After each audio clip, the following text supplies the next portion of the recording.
১৬০০ ফুটেরও বেশি উচ্চতা, নেই কোনো দড়ি, নেই কোনো সেফটি গিয়ার, একটিমাত্র ভুল পদক্ষেপ মানেই নিশ্চিত মৃত্যু। ঠিক এই অবস্থাতেই তাইওয়ানের আকাশচুম্বী ভবন তাইপেই 101-এর দেয়ালে ঝুলে আছেন মার্কিন রক ক্লাইম্বার বা পর্বতারোহী অ্যালেক্স হনল্ড। তিনি কি পারবেন অসম্ভবকে সম্ভব করতে?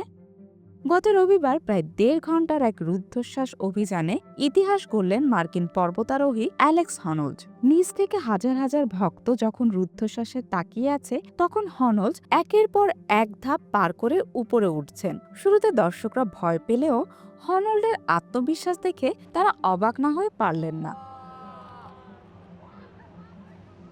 নেটফ্লিক্সের লাইভ স্ট্রিমিংয়ে পুরো বিশ্ব দেখছিল মানুষের অদম্য ইচ্ছাশক্তির এই লড়াই। ৫০৮ মিটার মানে ১৬৬৭ ফুট উঁচু এই তাইপেই 101 ভবনটি শহরের প্রধান পর্যটন আকর্ষণ। ২০০৪ থেকে ২০১০ সাল পর্যন্ত এটি বিশ্বের উচ্চতম ভবন ছিল, যা বর্তমানে দুবাইয়ের বুর্জ খলিফার দখলে।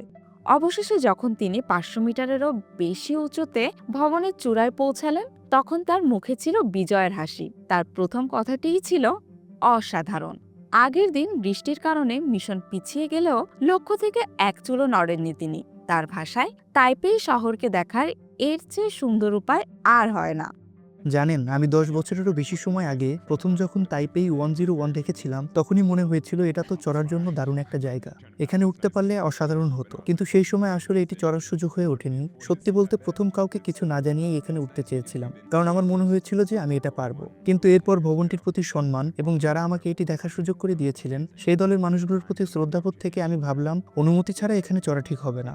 ১ দশকের বেশি সময় পর যখন এই প্রজেক্টটি বাস্তবায়িত হলো, সত্যি বলছি আমার কাছে অনেক দারুণ লাগছে।